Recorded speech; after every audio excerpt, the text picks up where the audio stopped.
Seguimos introduciendo, ¿ok? Esto es para poder ir introduciendo porque de verdad que para llegar a hablar del fármaco en sí, hace falta ver un poquito de cosas. Eh, Hablar del sistema endocrino. El sistema endocrino va a ser el sistema hormonal del cuerpo. El sistema endocrino es el sistema de glándulas que tenemos todos los seres humanos encargadas de producir la diversidad de hormonas que hay. Aquí nada más en el uso de fármaco deportivo nos interesan cinco glándulas en particular, ¿ok? Aunque, ojo, todas son importantes y aquí hay muchas que no se mencionan e inclusive pudiéramos hablar de músculo, de muchos tejidos como glándulas endocrinas. Pero lo que también es cierto es, yo en lo que me voy a enfocar, yo en donde voy a centrar mi atención en el uso de fármaco deportivo, es a nivel gonadal, es decir, en los ovarios en las mujeres, en los testículos en los hombres, las gónadas en ambos casos, a nivel suprarrenal. ¿Por qué? Porque las suprarrenales, las glándulas que están arriba, atrásito de los riñones, son las encargadas de producir las conocidas como catecolaminas, producir las cosas que te activan, producir las cosas que te hacen tener energía, es decir, producir las cosas que te permiten entrenar bien. Las gónadas, por cierto, ovarios y testículos, son los que producen las hormonas sexuales, estrógenos y testosterona, ambos importantísimos en la ganancia muscular, en la ganancia de fuerza y de muchas otras cosas. La glándula tiroidea. Oye, que la hormona tiroidea, ¿cuánto me meto? Que la hormona tiroidea se la recomendaron a no sé quién y baja un buen de peso. Bueno, pues la hormona tiroidea o la tiroides en general, la glándula tiroidea en este caso, es la encargada de regular tu metabolismo. ¿Eso qué es? Regular cuánta energía estás gastando, simplemente por vivir. De eso se encarga la tiroides. En una función normal, eres una persona normal, tienes una vida normal. Una tiroides muy activa, una hiperproducción de hormona tiroidea, eres una persona muy activa. No eres una persona normal. Lo mismo con una baja producción. Las hormonas tiroideas son otro tipo de fármaco que veremos y pues afecta directamente esta parte. Estas tres glándulas son las afectaciones principales. Son cinco que vienen, ahorita las comento. Son las gónadas, es decir, ovarios y testículos, porque aquí es donde involucran directamente a los esteroides, las suprarrenales, porque es aquí donde se involucran lo que llamaremos después fármacos simpaticomiméticos o los famosísimos fármacos para perder peso y para activarse, digamos. La glándula tiroidea, que es aquí donde involucra la hormona tiroidea. Estas son, digamos, las tres glándulas, porque recuerda que ovarios y testículos son gónadas, ¿ok? Las tres glándulas en las que yo estoy actuando de forma directa, que directamente al meterme un fármaco estoy atacando una de esas tres. Ojo, páncreas, paratiroides, otras glándulas que no están aquí son importantísimas, pero pues no las vamos a estar atacando normalmente de forma directa. Aún atacando cualquiera de estas de forma directa, yo voy a terminar también atacando a lo que está más arriba. Esta aquí, la clasificación de las glándulas en endocrinología, no tenemos una relación anatómica. Es decir, si tuviéramos que hablar del sistema muscular, pues todo está conectado. Hay un músculo, hay un tendón, hay un hueso, etcétera, etcétera. Si habláramos del sistema nervioso, todo está conectado. Prácticamente todos los sistemas están conectados físicamente. Físicamente hay algo que su única función es conectar ese sistema. En el sistema endocrino no, porque el sistema endocrino no depende de un tubo, de un conducto físico.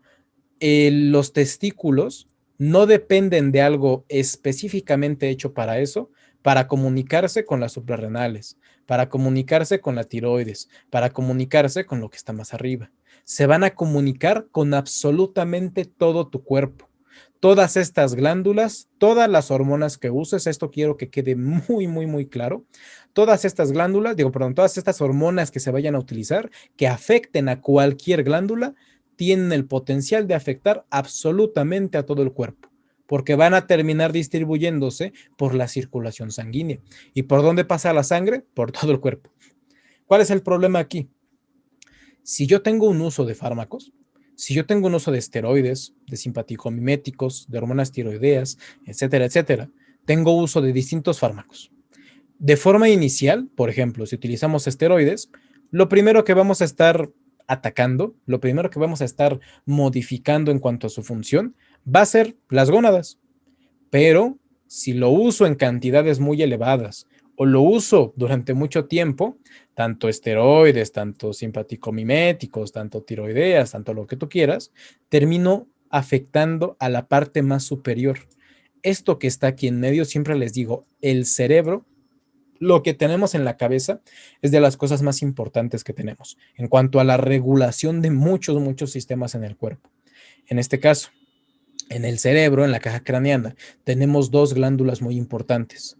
La que está hasta arriba, que siempre les digo, la de hasta arriba es el jefe de jefes, es el hipotálamo.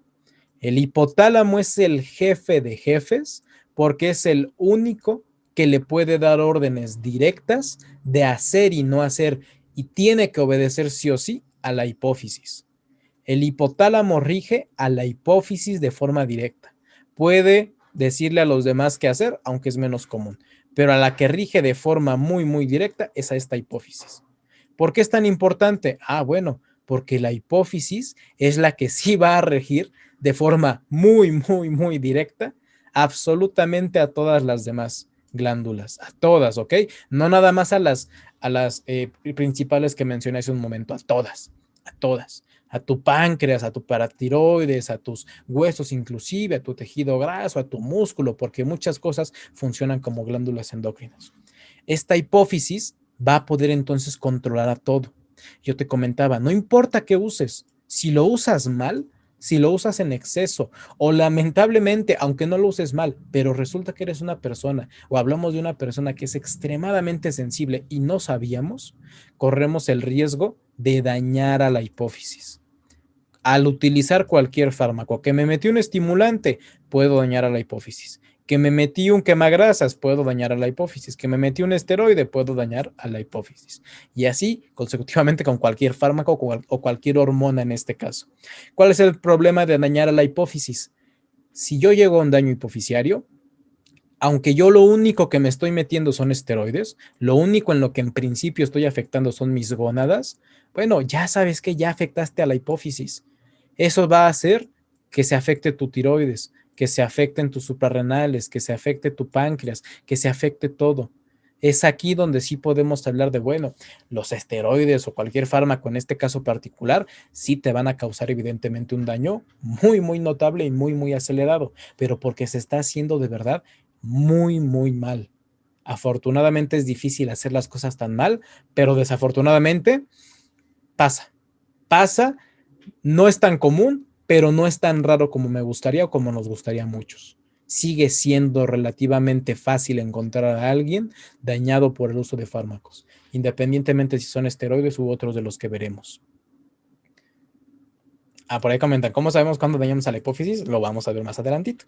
Por ahí ya Fed dice, en problemas de hipotiroidismo, habría un cambio en la cantidad de calorías del metabolismo basal y de las calorías de mantenimiento a comparación de personas normales.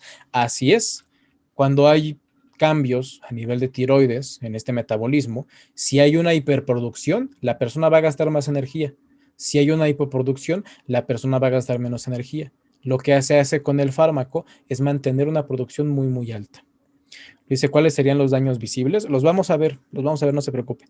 Vamos a ver el cómo identificar cuando ya se generó un daño y cómo tratar de solucionarlo, pero vamos a llegar a eso un poquito más adelante. La naturaleza química de las hormonas. Todas las hormonas, a pesar de que sí se van a estar comunicando por todos lados del cuerpo, pues no van a funcionar necesariamente igual todas. Vamos a tener y nos vamos a enfocar sobre todo en dos tipos de hormonas, las de naturaleza proteica y de las de naturaleza esteroidea. Las esteroideas, pues ya nos imaginamos cuáles, ¿no? Los esteroides anabólicos. Esteroideas es porque derivan del núcleo o más bien de una molécula de colesterol, del núcleo del colestano, un esteroide, ¿vale? Un esteroide simplemente es una hormona que deriva del colesterol. No todos los esteroides son para ganar masa muscular, eso también hay que tenerlo en cuenta. Y las demás proteínas, o más bien las demás hormonas proteicas, van a ser las hormonas que se utilizan como la hormona tiroidea, la hormona de crecimiento, entre muchas otras, inclusive la insulina. Aquí hago un paréntesis gigante, pero en verdad, chicos, gigante. El uso de insulina no lo vamos a ver. Punto número 1, no es difícil de usar insulina. Lo complicado de la insulina no es saber utilizarla. Te garantizo que buscándolo, me regreso un momento, que buscándolo 2 minutos, 5 minutos en Google, encuentras dosis de insulina, ¿ok? No, no es difícil usar insulina. ¿Cuál es el problema? Que es peligrosísimo. Que es peligrosísimo y que honestamente hay muy, muy, muy pocas personas que de verdad necesitarían usar insulina. Que si una persona que no esté compitiendo por los primeros lugares, en el caso de México, por ejemplo, de los primeros lugares a nivel nacional, no tiene por qué estar usando insulina. Y aún ese tipo de atletas, hay muchos que no lo utilizan y llegan a ser Mister México, por ejemplo. No es necesario el uso de insulina hasta no llegar a puntos de verdad ya muy exagerados, en los que de verdad se busca ya una diferencia entre el top del top. Porque la insulina, repito, es extremadamente peligrosa. Si hay un fármaco que te puede matar en cuestión de minutos, es la insulina, en el ámbito deportivo.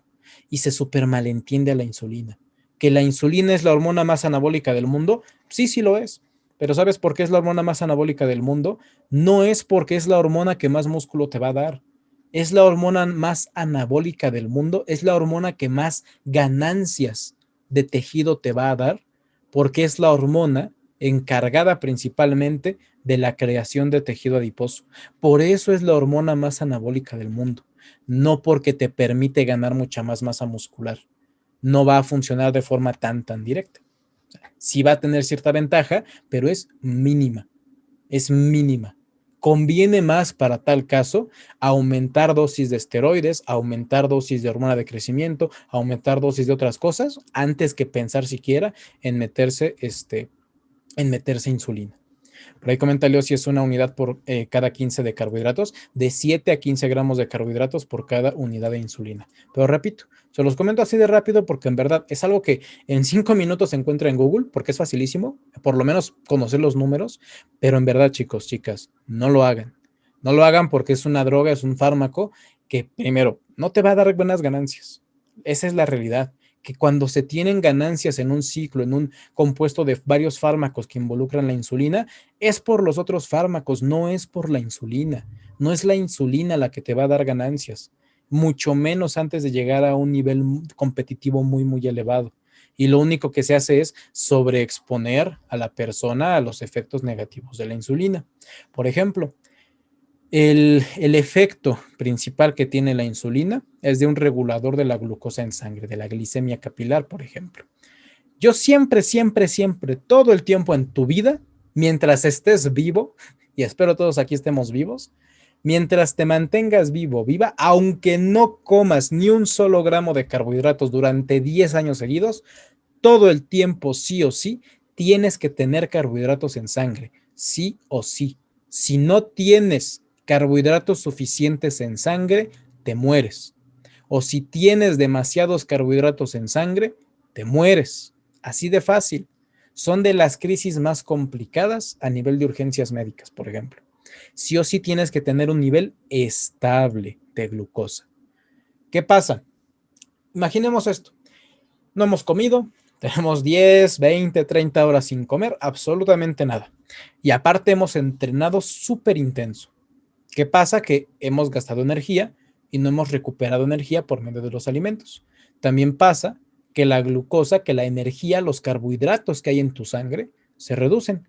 Eso se conoce como un nivel bajo de glucosa o como una hipoglucemia, es lo mismo. Es decir, todos estos puntitos blancos que ves, esto que es como un tubo rojo, es el vaso sanguíneo, ¿ok? Es simplemente tu sangre, lo que hay adentro de tu sangre. ¿Ves esos puntitos blancos? Cada uno de esos puntitos blancos es glucosa. Cada uno de esos puntitos blancos es un carbohidrato que hay en tu sangre, que necesitas para vivir. Como hay muy poca, no puedes vivir así. Si tú tuvieras esta cantidad de glucosa en sangre, estarías súper cansado, te desmayarías. Muchas veces, muchos familiares de este tipo de pacientes, pues ya directamente creen que su familiar literalmente está muriendo. Y sí, está muriendo. ¿Por qué? Porque si no tenemos la capacidad de regular esa glucosa, de pasar de esto a esto, nos morimos efectivamente. ¿Cuál es la capacidad que vamos a tener para poder regular la glucosa? Principalmente gracias a nuestro hígado que libera glucagón para liberar glucosa. Es nuestro hígado el principalmente encargado de regular la cantidad de glucosa que hay en sangre cuando ésta es baja. Se me baja el azúcar, como muchas veces se dice, tenemos una hipoglicemia, es tu hígado el encargado de generar glucosa para mandarla a la sangre. Porque tu hígado va a decir, a ver, esta persona no se me puede morir. Yo vivo en este cuerpo, no se me puede morir. Entonces tengo que regular esa glucosa en sangre. Caso contrario, yo tengo muchísima glucosa en sangre. Igual, si yo me comiera 3 pasteles completos, ¿ok? 3 pasteles grandes, súper dulces, y le echo azúcar encima, ¿vale? Para que sea muchísima azúcar, muchísimos carbohidratos. Elevo demasiado los niveles de glucosa en sangre. Pero mi páncreas funciona de manera correcta, pero mi, digamos, sistema en general funciona de forma correcta, yo solito voy a producir insulina si no tengo ningún tipo de enfermedad. Yo solito produzco insulina y esa insulina es la encargada de bajar los niveles de glucosa en sangre. La glucosa, ojo, es energía. ¿Cuál es la única manera en la que puedo librarme de energía en el cuerpo? Almacenándola o gastándola. Y en este caso la insulina no la va a gastar. La insulina lo que va a hacer es, oye, hay un montón de glucosa en tu sangre. Bueno, pues la voy a almacenar. ¿En forma de qué? La voy a almacenar en forma de tejido adiposo. Repito, por eso es la hormona más anabólica del mundo. Sí, claro que lo es. Porque es la hormona encargada de darnos ganancias de masa grasa. ¿Y cuánta grasa podemos ganar? Muchísima, cientos de kilos. ¿Cuánto músculo podemos ganar? Aún con fármaco, ni 100 kilos. No hay un atleta de 150, 200 kilos que mida menos de 1,90 m. También hay ciertos atletas muy altos, evidentemente. Pero la insulina lo que va a hacer es eso, regular los niveles de glucosa en sangre cuando estos son muy elevados y almacenarla como grasa. Por eso la insulina, como por ahí comentaba Leo, se consume junto con los carbohidratos. Que repito, sí tiene efecto sobre la masa muscular también. Por aquí saldría una flechita más pequeñita con un efecto menor sobre la cantidad de aminoácidos que entran en el músculo, es decir, la cantidad de proteína que va a estar nutriendo a mi masa muscular. Y eso va a hacer que crezca un poco. Pero son efectos mínimos, efectos que no valen la pena. Que si no ganamos un campeonato estatal, inclusive llegar al top 5 de un campeonato nacional libre, uso de drogas, esta no es la diferencia. El uso de insulina no está haciendo la diferencia. Estas son diferencias mínimas para los atletas que ya están en niveles muy avanzados. Y como les comentaba, si yo me llego, por ejemplo, esta es una función normal, es decir, yo tengo este nivel de glucosa en sangre, yo por eso, por tenerlo muy alto, genero insulina, la almaceno como grasa y el resultado es una glucosa normal de sangre. Pero ¿qué pasa si yo tengo este nivel normal de glucosa en sangre o peor, tengo un nivel de glucosa bajo?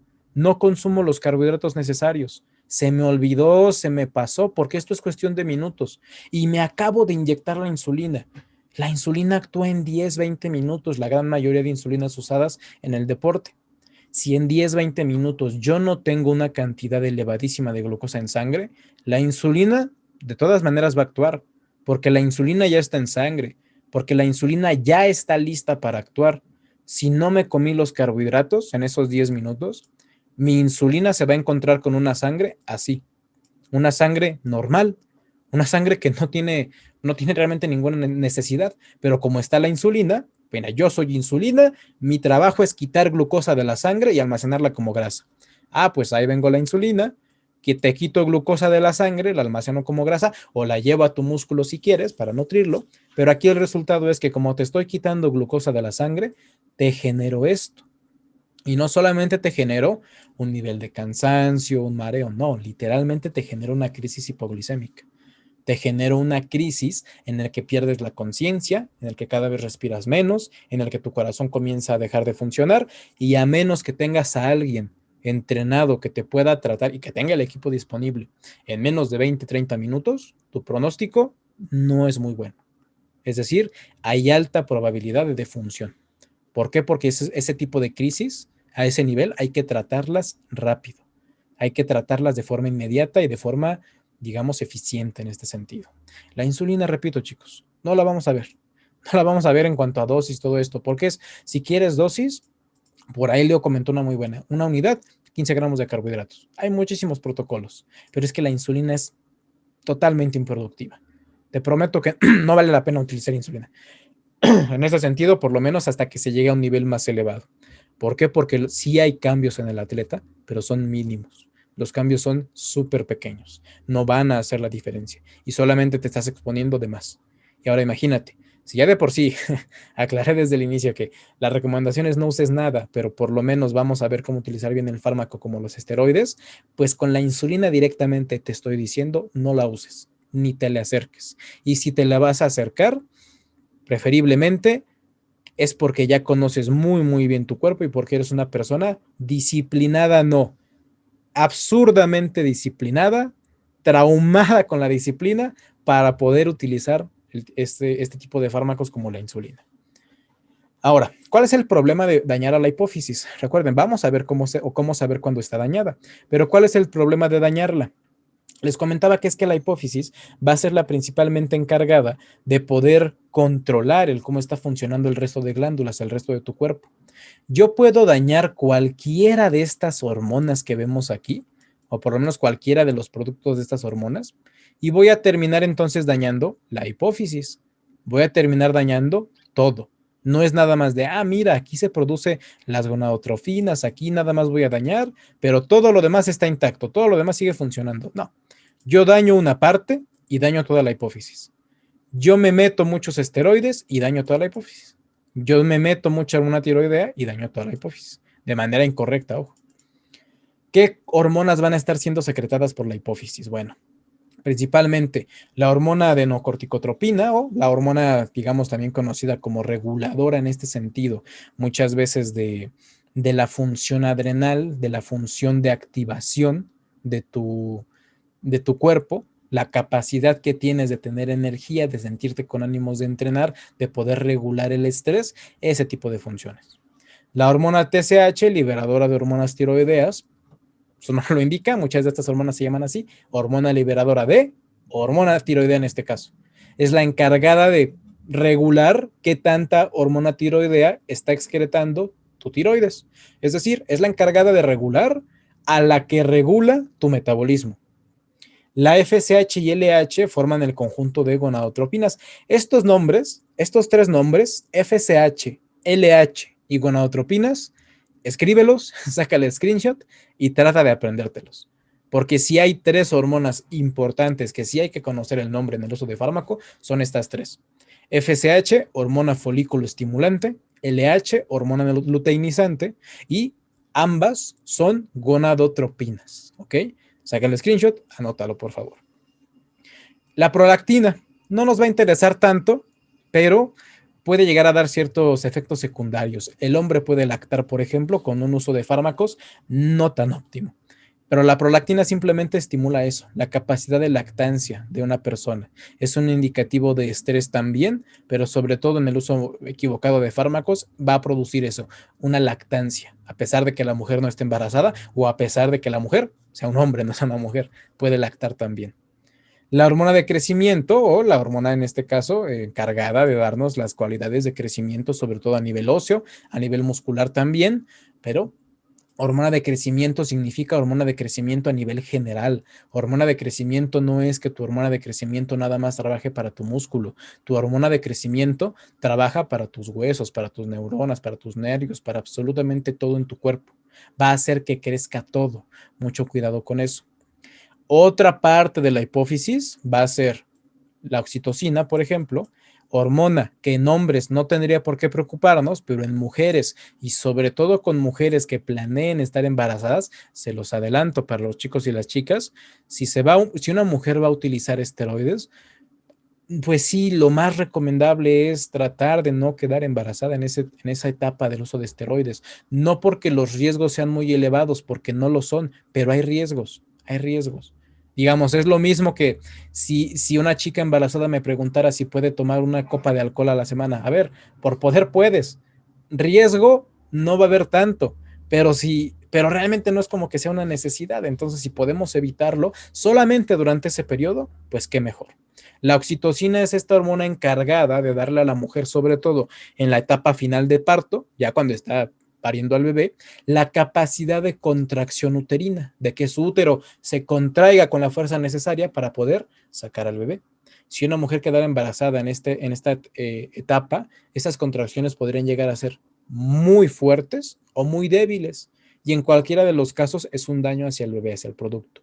Aunque no se esté embarazado, o embarazada en este caso, si se utiliza de forma equivocada y se altera esta parte, se va a poder también alterar esta propia capacidad de contracción del útero. Puede llegar a darse dolores uterinos en una mujer por el uso de farmacología de manera equivocada, simplemente por esta alteración de la oxitocina.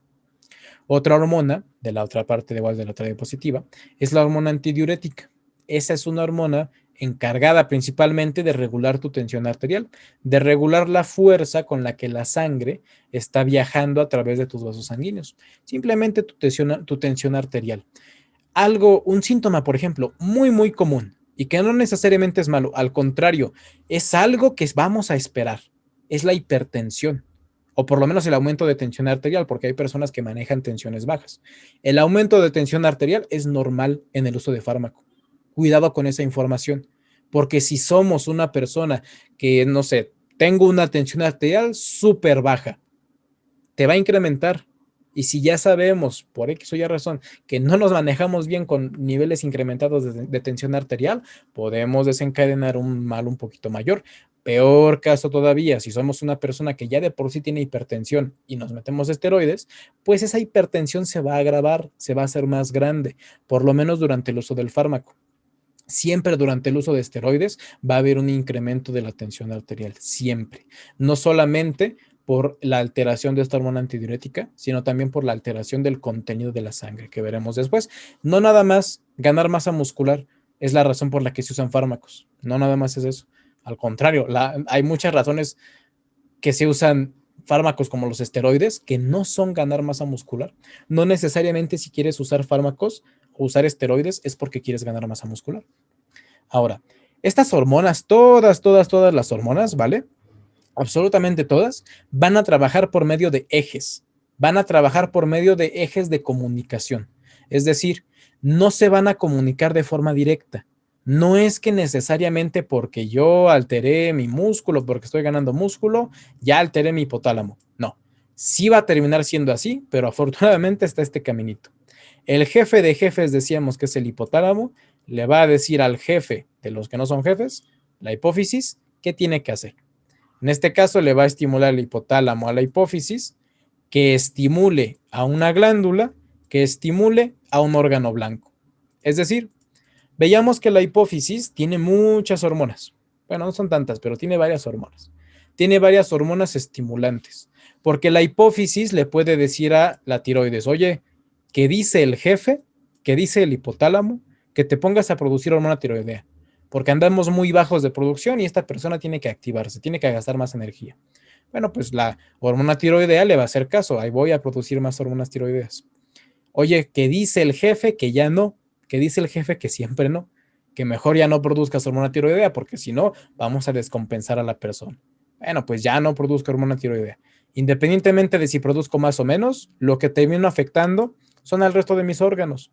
Oye, si ya no estoy produciendo hormona tiroidea, pues ¿cómo van a estar el resto de mis órganos? Cansados, con debilidad, sin capacidad de ejercer fuerza, por ejemplo, a nivel muscular. El tema de la testosterona, de los estrógenos, más de lo mismo. Yo puedo estimular a mis gónadas, ovarios o testículos para que produzcan estrógenos y testosterona para que afecten a un tejido en específico o a un grupo de tejidos. Oye, que produzcas más estrógeno para que refuerces mejor tus huesos. Oye, que produzcas más testosterona para que ganes masa muscular. Oye, que ya produciste mucha, ya no la ganes. ¿Qué pasa? Que si te das cuenta, todas estas funciones de producir o no producir algo, esteroides, tiroideas, estimulantes, están dados directamente por la hipófisis. Yo cuando uso un esteroide, yo cuando uso un fármaco, me estoy metiendo directamente aquí. Oye, ¿qué dice el jefe? Es decir, ¿qué dice el hipotálamo? Tu glándula tiroidea, que produzcas hormonas tiroideas. Oye, ¿qué crees? Yo voy a cortar este mensaje. ¿Por qué? Porque aquí lo corto porque me estoy inyectando hormonas tiroideas. Voy a afectar de forma directa a la tiroides o a la glándula de la que estemos hablando y al poco tiempo termino afectando la hipófisis. Veremos cómo se afecta esta parte. Simplemente es para reforzar muchísimo este tema. Ahora, el órgano blanco, porque esto tiene que ser una comunicación específica. sí o sí, la única que puede estar estimulando al órgano blanco es su glándula predecesora. En este caso, sí o sí, la única hormona, por ejemplo, que va a poder estimularnos el crecimiento muscular de forma muy, muy, muy efectiva es la hormona testosterona. La testosterona va a ser este rombito de aquí. La glándula que lo produce van a ser los testículos. Pero como yo no voy a estar utilizando los testículos para producirla, pues simplemente es testosterona inyectada. Esa testosterona tiene órganos blancos, es decir, hay ciertos órganos en tu cuerpo, en el cuerpo de todas las personas, que van a responder de cierta manera a esta testosterona. Esta testosterona principalmente ¿a dónde se va a ir? A la masa muscular. Ojo, solamente si esa persona, si esa masa muscular está siendo entrenada, si está realmente llevando a cabo un entrenamiento intenso. Porque órgano blanco suena muy bonito. Órgano blanco suena, mira, pues testosterona, músculo, ganancias. Mister Olimpia, el siguiente paso. Suena muy bonito, suena muy sencillo, pero realmente no es así. No es un órgano blanco, son muchísimos órganos blancos. Es decir, órgano blanco, inclusive a nivel de músculo, no nada más es tu bíceps, no nada más es tu pectoral, no nada más, ojo, es donde me inyecta el esteroide. Eso se los adelanto, quítense ese mito. No, donde te inyectes el esteroide no importa, se va a ir a todo el cuerpo. No vas a tener mejores ganancias por inyectarlo en un lugar. No nada más va a crecer tu pectoral, no nada más van a crecer tus glúteos, no nada más van a crecer tus hombros. También puede llegar a crecer tus intestinos, tu corazón, pueden llegar a crecer tus vasos sanguíneos, tus huesos de manera incorrecta. Pueden crecer muchas cosas. ¿Cómo le hago para tratar que esto no pase? Oye, yo quiero esteroides para que mi músculo crezca, no para que mi corazón crezca. Bueno, que mi músculo esquelético crezca, no que el cardíaco crezca. Yo quiero esteroides para ganar masa muscular y fuerza, no para que mis intestinos crezcan. ¿Cómo le hacemos? Pues estimulando de manera correcta al músculo en el entrenamiento. Por eso les comentaba, si no se sabe entrenar, lamentablemente sí hay que tratar de reducir o atrasar lo más posible el uso de esteroides, por no decir, pues simplemente no hacerlo. Si no se sabe entrenar, más allá de no uses esteroides eh, porque no vas a conseguir ganancias, es no uses esteroides porque si no estás dispuesto o dispuesta a entrenar, si no estás dispuesto o dispuesta a abusar, como decíamos, de tu cuerpo, de tus capacidades nuevas, de superhumano prácticamente, pues no vas a estar más allá de no produciendo ganancias, no vas a estar ni siquiera protegiéndote contra ninguno de sus efectos. Si yo me meto esteroides y esteroides y esteroides y no hago nada de ejercicio, corro el riesgo de que mi corazón crezca. Es decir, esta información a algún lado se tiene que ir. Esa testosterona, esa hormona que me estoy metiendo, a algún lado se tiene que ir. Y en el caso de los esteroides, si no es al músculo, si no es a mi bíceps que quiero que crezca, si no es al pectoral que quiero que crezca, a algún otro lado se va a tener que ir. Y esos otros lados pues ya no son tan agradables. Esas son las cosas que pasan justamente en clínicas, son las cosas que pasan en pacientes hospitalizados, donde se utilizan dosis extremadamente bajas en comparación a lo que se usa en deportistas y aún así hay riesgos y aún así hay complicaciones. ¿Por qué? Porque la persona a la que se lo estamos dando no está haciendo nada, porque se lo damos a pacientes que no pueden moverse y se lo damos para tratar de mantener algo de su masa muscular. Pero si no hacen nada, muchas veces sale peor o terminamos haciendo más daño al meter ese tipo de fármacos a que si no metemos nada y dejamos que su músculo se pierda. Si no hacemos nada, si no vamos a estar dispuestos a entrenar mucho más pesado, mucho más intenso, a aprovechar las capacidades que tenemos con el fármaco, a nutrirnos de forma consciente, a descansar de la mejor forma posible, pues puedes usar esteroides, pero que estés bien consciente, que las personas estén bien conscientes, que probablemente no van a sacar ganancias y que probablemente solamente van a sacar efectos negativos. El transporte de las hormonas, entonces decíamos, se va a dar simplemente por la sangre, por todo tu torrente sanguíneo. ¿A qué parte de tu cuerpo no llega la sangre? Ninguno. En todo tu cuerpo llega la sangre, ¿vale? ¿A qué músculo en particular no llega la sangre? A todos tus músculos llega la sangre. Si yo me inyecto en el deltoides, en el hombro, porque quiero unos hombros súper redondos, no voy a tener necesariamente un crecimiento en el hombro. El crecimiento con o sin esteroides, la hipertrofia muscular sigue siendo local. Es decir, el crecimiento del músculo es el lugar o el músculo que hayas entrenado. Si no entrenamos un músculo, no crece. oye, que me inyecto el esteroide en el hombro para darle un plus al hombro. No, porque el esteroide lo inyectas en el hombro, pero se termina distribuyendo por toda la sangre y no va a hacer ningún efecto en el hombro a menos que el hombro esté entrenado, independientemente si lo inyecté aquí o me lo inyecté en el glúteo o me lo inyecté en la pierna o me lo inyecté en donde tú quieras. Puedo estarme inyectando en el pectoral, no hagan eso, es muy peligroso. Veremos las inyecciones seguras, entre comillas, de forma, digamos, de autoinyección. Pero me estoy inyectando en el pectoral, ¿vale? Porque nada más porque sí, porque no sé inyectarme. Me inyecto en el pectoral, pero lo único que voy a entrenar son las piernas. Lo único que voy a entrenar son las piernas. ¿Qué me va a crecer? Las piernas. En el pectoral voy a ver algo, voy a ver un efecto positivo. No, si no lo estoy entrenando, no. Por muchos esteroides que estén pasando por ese músculo pectoral, ahí está circulando y circulando un montón de esteroides. Pero cuando pasan por el pectoral, si ese pectoral no está siendo entrenado, los esteroides pasan de largo. Ah, mira, un músculo que no necesita ningún tipo de estímulo. Mejor vámonos a las piernas. Cuando pasamos por las piernas, se ve que esas piernas sí ocupan estímulo. Solamente va a crecer el músculo que estemos entrenando. Repito, es que no cambia nada. Hay que saber entrenar antes de usar esteroides para tratar de aprovecharlos bien, sobre todo. Porque los principios del entrenamiento no cambian realmente en alguien con esteroides. Simplemente cambia la magnitud de lo que puede hacer. Simplemente puede hacer más. No es que necesite hacer algo diferente, simplemente puede hacer más, nada más. Ahora, el sistema endocrino y el sistema nervioso están muy de la mano. Es decir, cualquier cambio que yo haga a nivel endocrino, a nivel hormonal, va a tener repercusiones sobre mi capacidad motora y viceversa. Cualquier cambio que haga a nivel motor tiene repercusiones sobre mi sistema endocrino. Muchos sabrán este tema de, oye, es que ¿a qué hora es mejor entrenar? Porque he escuchado que si entreno en la noche, creo un pico de hormona de crecimiento y un pico de testosterona y tal y tal. Bueno, a la hora que queramos podemos entrenar. El movimiento, en este caso la estimulación nerviosa, siempre me va a generar una respuesta endocrina. De forma natural, pues si yo estoy entrenando, lo más normal, tanto en hombre y en mujer, es que al terminar el entrenamiento, yo cree un ligero pico, es decir, produzca un poco más de lo normal de hormona de crecimiento y de testosterona, por ejemplo. ¿Por qué? Porque necesito recuperarme del entrenamiento que estuve realizando y ocupo esas hormonas para poder recuperarme. Nada más. Pero ¿qué pasa si lo hacemos al revés?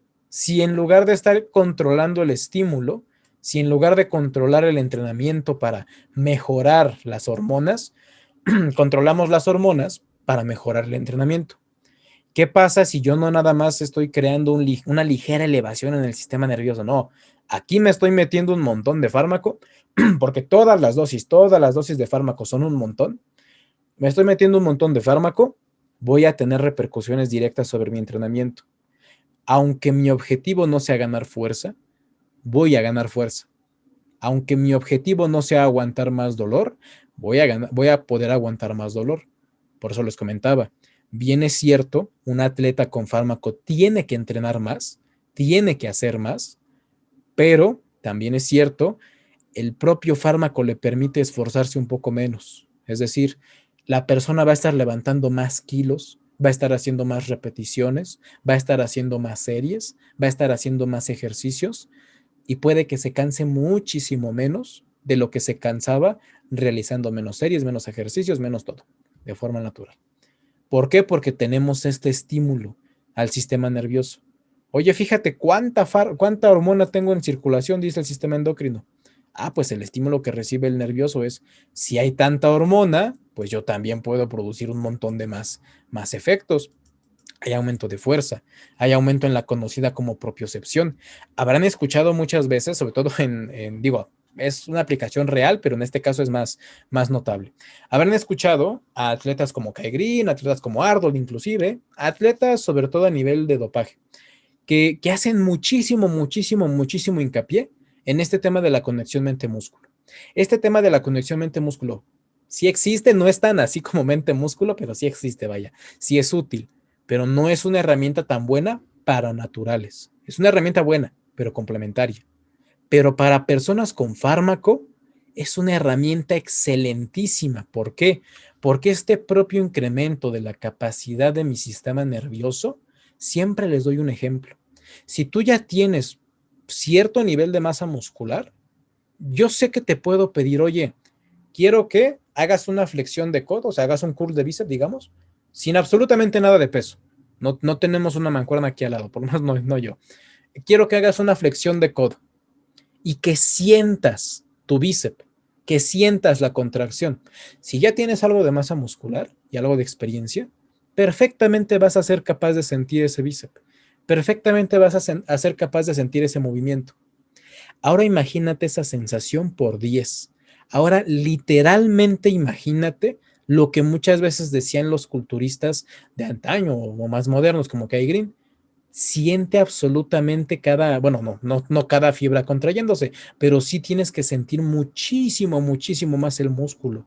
¿Por qué? Porque en este usar fármaco de forma excesiva, usar hormonas en grandes cantidades, yo me permito tener un control mayor sobre mi musculatura, poder sentirla más y poder activarla más, ¿qué crees? Sin peso. Una persona natural necesita peso, necesita levantar pesado para poder despertar a su músculo, digamos, para poder activarlo realmente al 100%.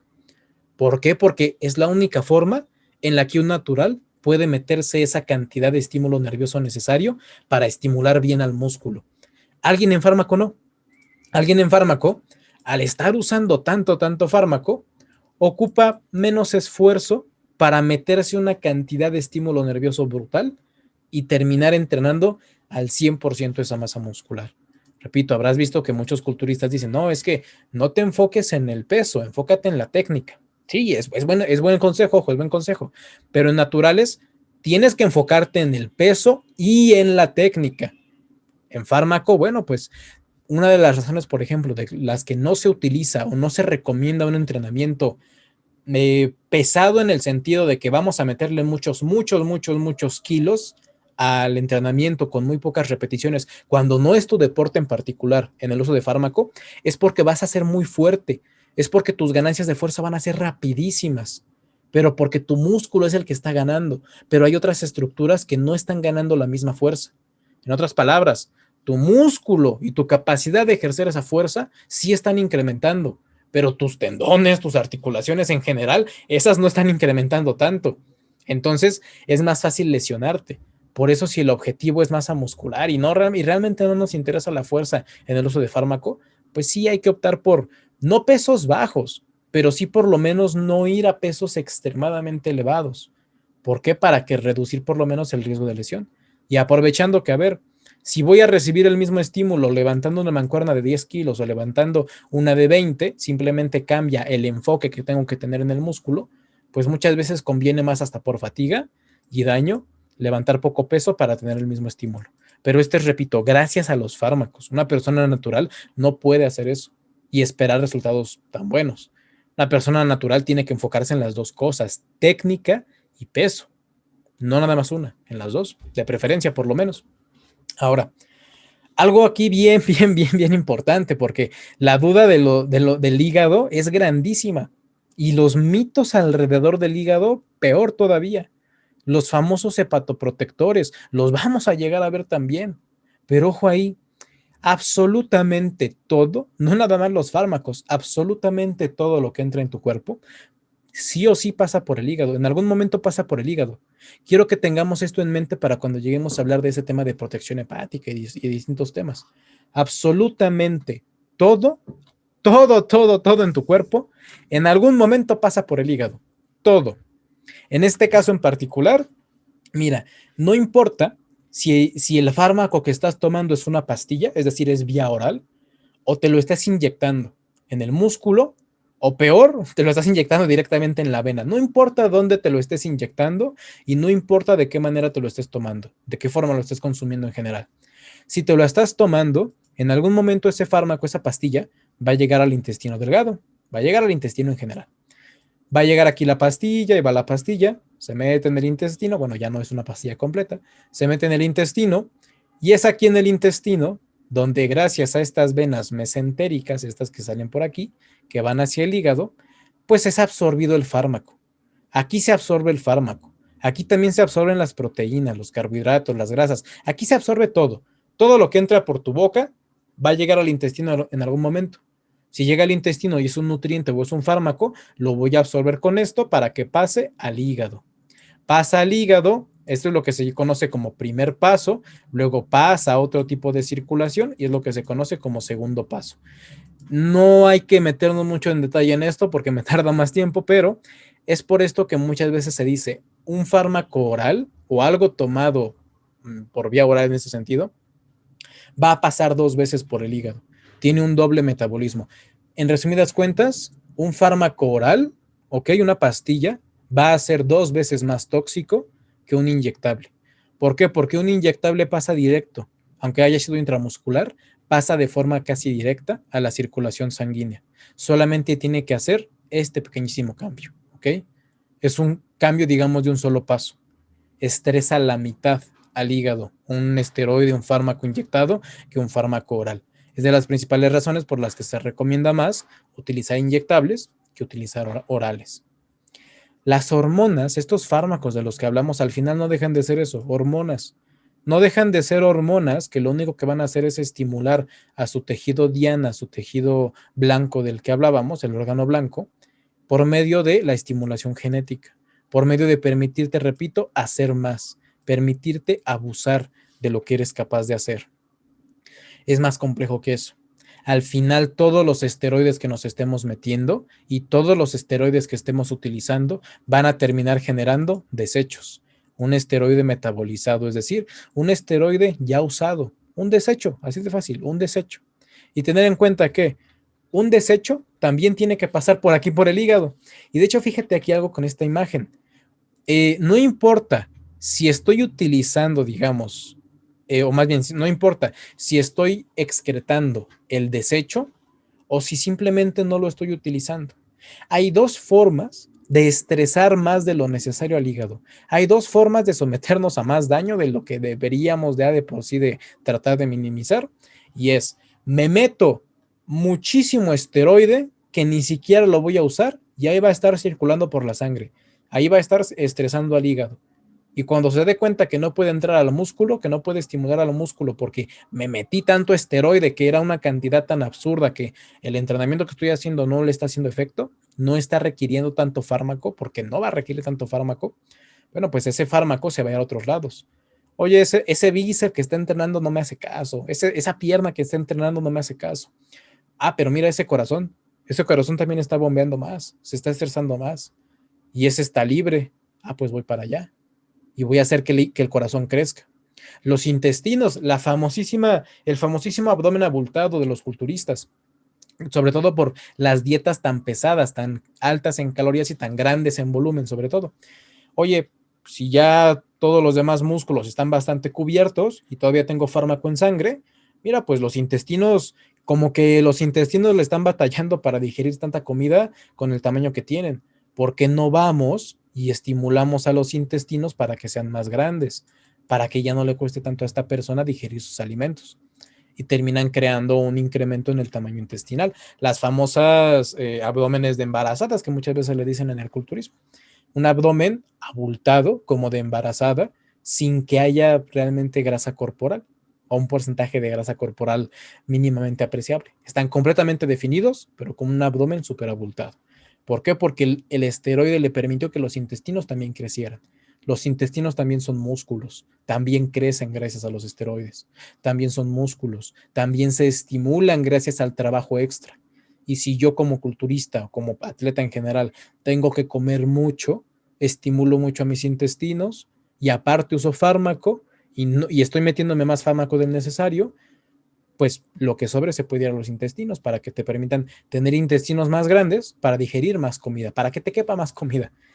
Suena eficiente, estéticamente pues no funciona tan bien, ¿no? Muchos de los atletas de este tipo de padecimientos, de afecciones realmente, pues batallan con eso ya prácticamente para toda la vida. Es muy difícil revertir efectos como el crecimiento intestinal. También hay que tener cuidado por ese lado. Hay cosas que podremos revertir y otras que no. Veremos justamente esa división en breve. La creación de cómo voy a estar generando hormonas, esta parte la voy a brincar un poquito porque, repito, quiero tratar de terminar un poco antes para dedicarme a sus dudas. Yo creo que va a ser más interesante que me dedique a sus dudas en cierta parte, pero sí decir, por ejemplo, las hormonas de forma natural no van a estar como en los esteroides. Las hormonas de forma natural, tú como hombre, inclusive, vas a tener tus picos de testosterona a lo largo del día y tus depresiones de testosterona a lo largo del día. Es decir, no todo el tiempo estamos así súper estables, en el caso de los hombres. De repente hay un momento en el que hay más testosterona, luego hay menos, luego hay más, luego hay menos, y así con todas las hormonas en los hombres.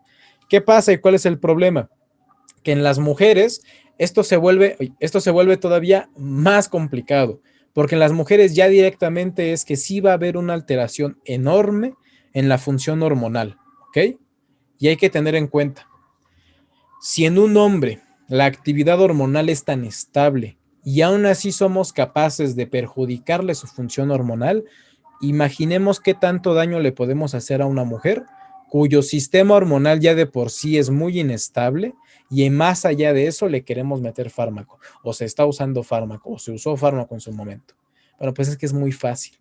Es muy fácil entrenar mal a una mujer, es muy fácil nutrir mal a una mujer. Imagínate qué tan fácil es darle fármaco deportivo a una mujer.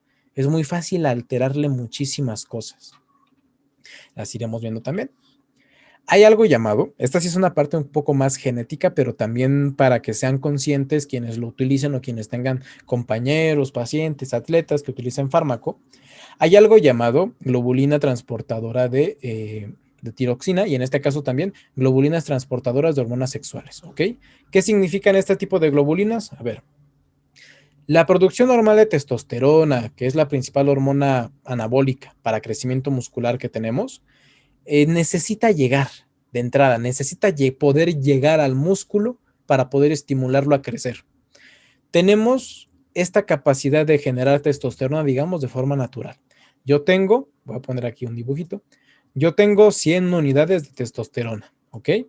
Mi músculo tiene capacidad para recibir 10,000 unidades, es decir, el músculo por poder puede soportar muchísima carga de esteroides, muchísima.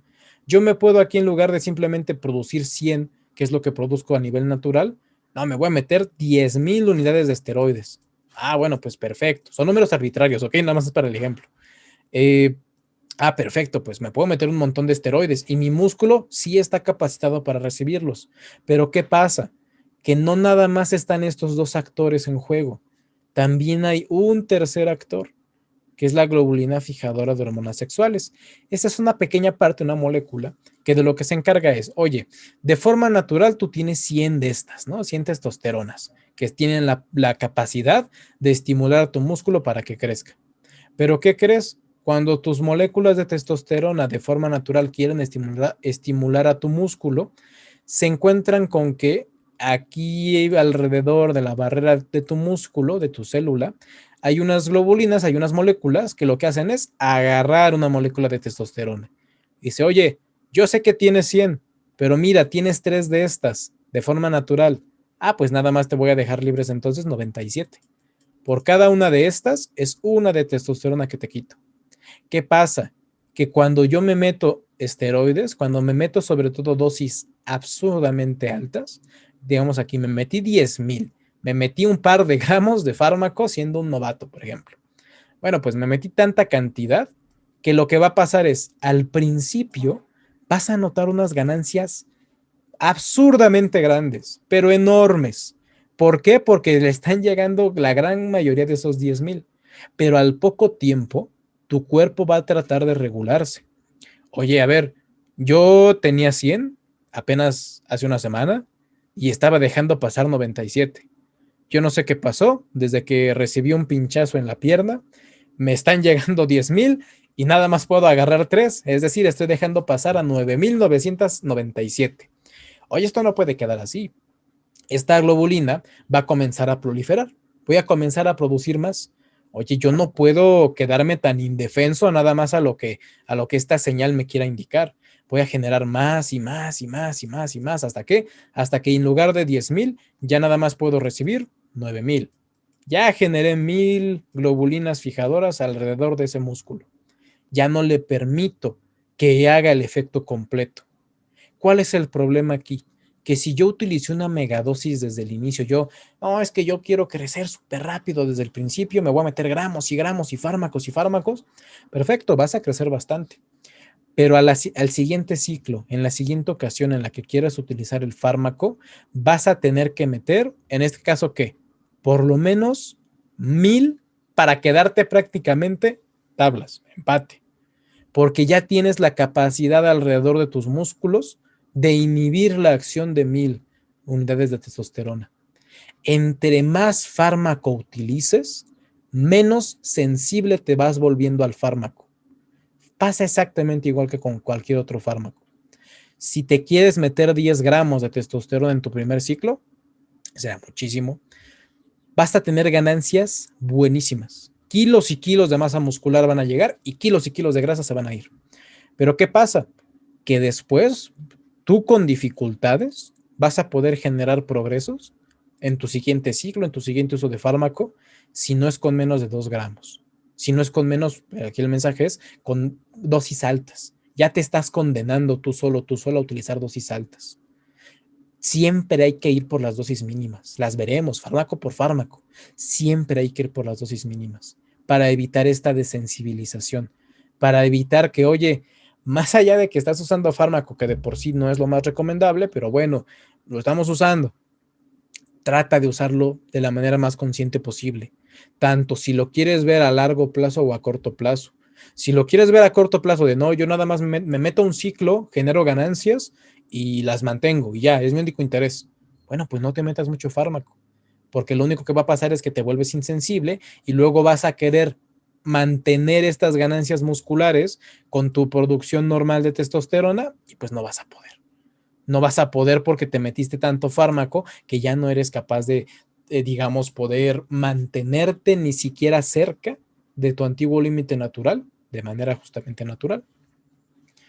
Hay que tratar de ser consecuentes. Simplemente siempre les digo, utiliza la dosis mínima, a menos que hablemos de una persona de estas de yo quiero en 2 años llegar a un nivel nacional, en 3 años llegar a la internacional, pues al final es la vida de cada quien, pero por lo menos ese tipo de personas, pues sí, hay poco que hacer pues que realmente ahí ya es más usarlo bueno, pues si no vamos a usar protocolos, pues utiliza lo que se te antoje.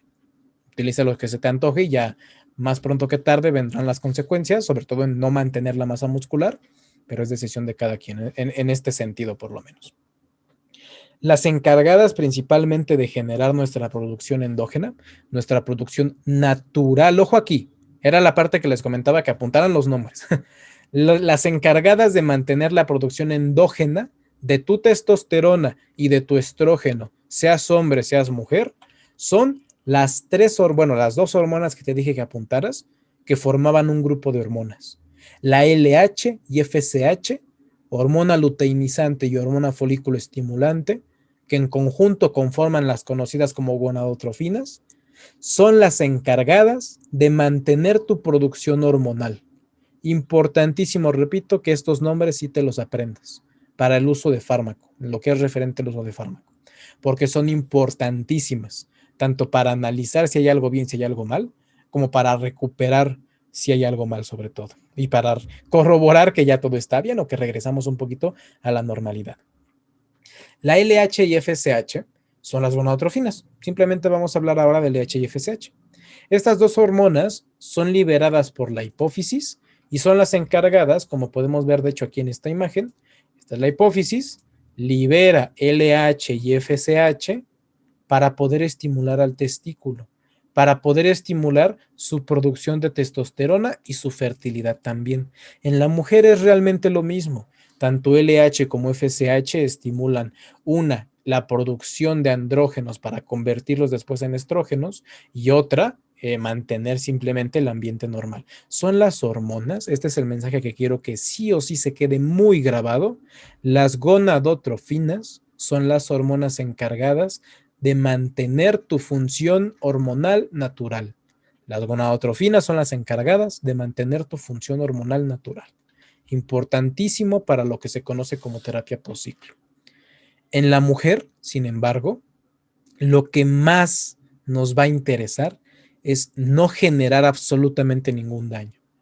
En el hombre, cualquier dosis de testosterona, cualquier dosis de esteroide, porque todos los esteroides, ojo, absolutamente todos los esteroides derivan de la testosterona.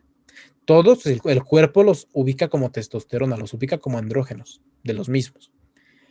Toda dosis efectiva de esteroides en el hombre me va a crear lo que se conoce como una inhibición endocrina. Es decir, cualquier dosis que queramos usar como hombres para ganar masa muscular de manera considerable, o sea, porque si no, no, ¿para qué nos metemos esteroides? Vas a inhibir tu producción natural. Desde el primer momento en el que quieres utilizar un ciclo, en el que quieres utilizar un fármaco, tienes que estar bien consciente que de manera momentánea, por lo menos, vas a inhibir tu producción de testosterona, tu producción de hormonas sexuales. ¿Por qué? Porque tienes una cantidad tan alta que ya para qué trabajan tus testículos. Realmente es lo que pasa. Tienes tanta testosterona en tu sistema que ya para qué hago que tus testículos trabajen. Ya para qué yo, cuerpo, genero más testosterona si ya tienes de por sí bastante con lo que nos estamos inyectando. Bueno, en mujeres, la dosis para producir esto, la dosis para producir esta inhibición es mucho, mucho menor. Cuando veamos los fármacos y las dosis, veremos que las dosis de mujeres son mínimas. Parece muchas veces que hay personas que dicen, oye, es que eh, es muy poco, ¿no? Me estoy metiendo muy poco fármaco. No, no, porque el hombre ya de por sí tiene muchísimo más, digamos, mucha más carga hormonal que la mujer, como para que la mujer se quiera meter la misma dosis que el hombre. A menos que una mujer quiera parecerse muchísimo a un hombre, válido, pues métase la misma dosis que un hombre. Pero si no, hay que mantenerlo a raya. Ahora, a mí no me importa, o no nos importa mucho, el inhibirle el efecto de las hormonas propias a un hombre. ¿Por qué? Porque este es el ciclo de producción hormonal del hombre. Lo que pasa con un hombre es, yo dejo de producir testosterona y cuando me quiera recuperar, lo único que hago es meter estas dos. Lo único que hago es consumir estas dos hormonas y ya. Bueno, un poquito más complicado que eso, pero ya. Es a grandes rasgos lo único que tengo que hacer para recuperar a un hombre que fue dañado por los esteroides a nivel de producción hormonal. En una mujer, en una mujer yo tengo que recuperar todo esto. En un hombre simplemente me interesa que vuelva a producir testosterona de forma normal y ya. Es facilísimo, es muy simple de lograr. En una mujer tengo que recuperar absolutamente todo esto. Una regularidad en la menstruación, una regularidad en la ovulación, una correcta capacidad de fecundación, una correcta capacidad de desenvuelvo de las etapas menstruales. Son muchísimas cosas. En la mujer realmente no tendría que ocurrir ningún tipo de alteración. No tendría yo que darle tanto fármaco a la mujer como para que su cuerpo quiera dejar de producir sus propias hormonas sexuales. ¿De qué manera lo consigo? Respetando las dosis que veremos. Aparte de para no generar daños en la mujer, es que aquí sí directamente no tiene sentido meterle, o no tiene por lo menos muchas veces sentido, meterle más dosis a la mujer. El hombre, entre comillas, digamos, bueno, pues quiere ser culturista, quiere ser súper fuerte, etcétera, etcétera. La mujer, el uso principal de esteroides, ya sea a nivel de fuerza, ya sea a nivel de estética, de desarrollo muscular, las categorías que existían en deportes de fuerza y las categorías que existían en deportes de estética como la Miss Olimpia, por ahí, si alguien no la ubica, por favor búsquenla, ya tiene 3 años, me parece, o más, de hecho, de desaparición de esa categoría, porque justamente todas las atletas que estaban ahí tenían daño hormonal. Respetable, ojo, no es para criticar, súper respetable que ellas hayan tomado esa decisión, pero lo que sí es cierto es que en este caso se canceló porque no generaba tanta visualización, al contrario, era algo que no se veía tan bien, no vendía, por eso se canceló, no era tanto por la salud de las mujeres, se canceló porque no vendía. Hubiera vendido, pues, pues como los hombres, ¿no? No hay tanto problema. Pero aquí el problema es, a ver, no hay absolutamente ninguna categoría ya, a nivel estético, a nivel de fuerza, que te exija como mujer meter dosis muy altas. No existe cantidad de masa muscular en una categoría bikini, wellness, figura, en un strongman femenil, en un powerlifting femenil, en cualquier deporte femenil, que que me obligue o que obligue a la mujer a meter fármaco en cantidades elevadas. No hay ningún fármaco, no hay ninguna necesidad de generarle una atrofia, un cese en la producción de hormonas a la mujer. El objetivo en la mujer es no dañarla. Si alguien no va a utilizar terapia post-ciclo, es la mujer. Si hice las cosas bien. Aún así veremos las terapias post-ciclo, el qué hacer después de un ciclo mal hecho en la mujer o qué hacer en general de un ciclo en el caso del hombre, porque decíamos, siempre va a haber inhibición de la producción de testosterona. Al final lo que terminamos produciendo con el uso de esteroides es una mejora en la gestión del estrés, es una disminución general en la fatiga que yo produzco y que por ende soy capaz de soportar, tanto a nivel del músculo como a nivel del estrés que genero en la cabeza.